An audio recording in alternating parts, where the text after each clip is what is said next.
Le ministère public près le tribunal de grande instance de Kinshasa-Gombe réuni en audience foraine à la prison centrale de Makala poursuit les prévenus Mvwamambu Mbajues et Merveille non autrement identifiés actuellement en détention préventive à la prison centrale de Makala pour meurtre et destruction méchante. Les faits remontent au 13 décembre 2022. Selon le ministère public, le prévenu Mvwamambu, médecin de profession, aurait volontairement donné la mort à Kapanga Bichilwa Loaouni, sa compagne, par strangulation après l'avoir fait avorter. Le second prévenu, Merveille, aurait dans les mêmes circonstances de lieu détruit le téléphone de la défunte. À l'audience du jour, le tribunal pose quelques questions au prévenu, le docteur Mvwamambu. Celui-ci affirme qu'il n'a jamais fait avorter une femme. Il soutient que les amis de sa compagne l'auraient informé de cet acte qui se serait déroulé à son domicile alors qu'il était absent.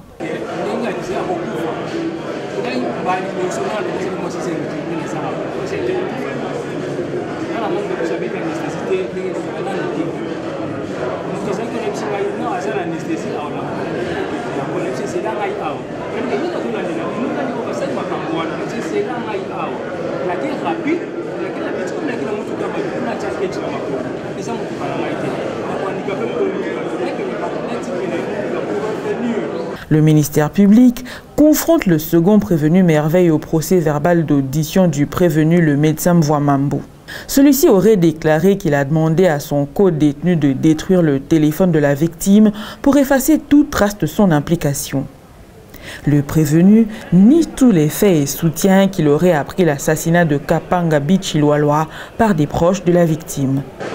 Sa réaction par rapport au fait que le premier prévenu a déclaré lors de sa première audition, lui seul, que c'est sur son ordre qu'il a eu à détruire le téléphone de la regrettée au fait d'effacer les traces.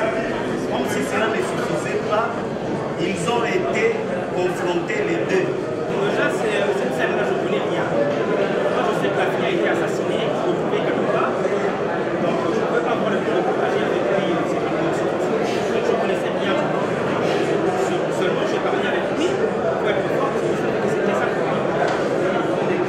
Le ministère public, dans son réquisitoire, sollicite du tribunal de dire établir l'infraction de meurtre à charge du prévenu Mvwamambu et le condamner à 20 ans de servitude pénale principale, assortie d'une amende de 2 millions de francs congolais. Il demande au tribunal de dire établir l'infraction de destruction méchante mise à charge du prévenu Merveille et le condamner à 3 ans de servitude pénale et au paiement d'une amende de 800 000 francs congolais. Au vu de tout ce qui précède, vous allez donc constater que le fait infractionnel qualifié de meurtre, mis à charge du prévenu, et sont réunis. Et vous allez dire établi en fait comme en loi la dite prévention à sa charge. Et vous allez le condamner. Vous allez le condamner à 20 ans de servitude pénale principale, suivi d'une amende de 2 millions de francs congolais. Vous le condamnez à défaut du paiement. Vous allez le condamner à 3 municipal et 4 ans de servitude pénale subsidiaire. Vous mettrez le frais de la dite instance à charge. À défaut, 7 jours de contrainte. Vous allez dire donc, établir en fait comme en loi la prévention des destructions méchantes à charge du prévenu. Et vous allez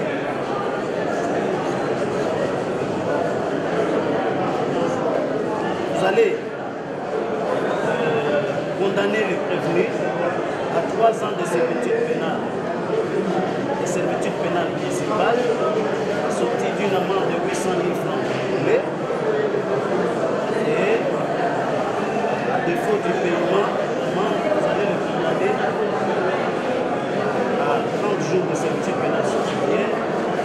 Les avocats des parties prévenus remettent en cause la crédibilité du rapport d'experts présenté par le ministère public au motif qu'il a été établi le 25 janvier 2023 alors que la victime était décédée le 13 décembre 2022 et enterrée le 29 décembre 2022.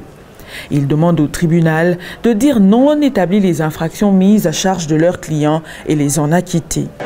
Le ministère public a requis l'expert scientifique en date du 25 janvier 2023. Alors que la victime en X était décédée le 13 décembre 2022 et enterrée le 29 décembre 2022.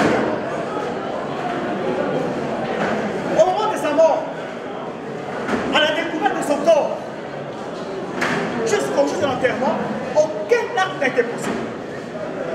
La police n'a pas été saisie. La police n'a été au courant de rien. Ce n'est que le 29 décembre 2022 que le père de la victime a porté plainte contre un connu, ainsi que le révèle les procès-verbaux pour le décès de sa fille. Et le même 29 décembre, on va mettre la main sur notre client, M. Juès, sous prétexte que c'est lui qui serait l'auteur du décès de la fille, tout simplement parce qu'il a commis le péché d'être fiancé à un X.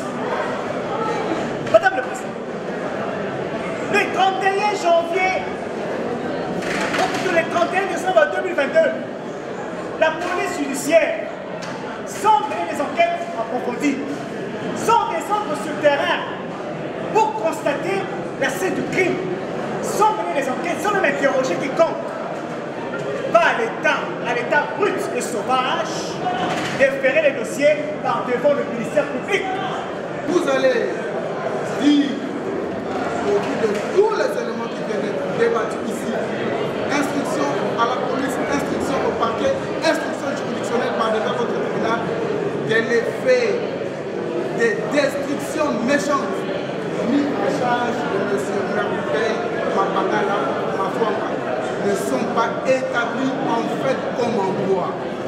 Après avoir entendu toutes les parties et le réquisitoire du ministère public, le tribunal clôt le débat et prend la cause en délibéré pour se prononcer dans le délai de la loi.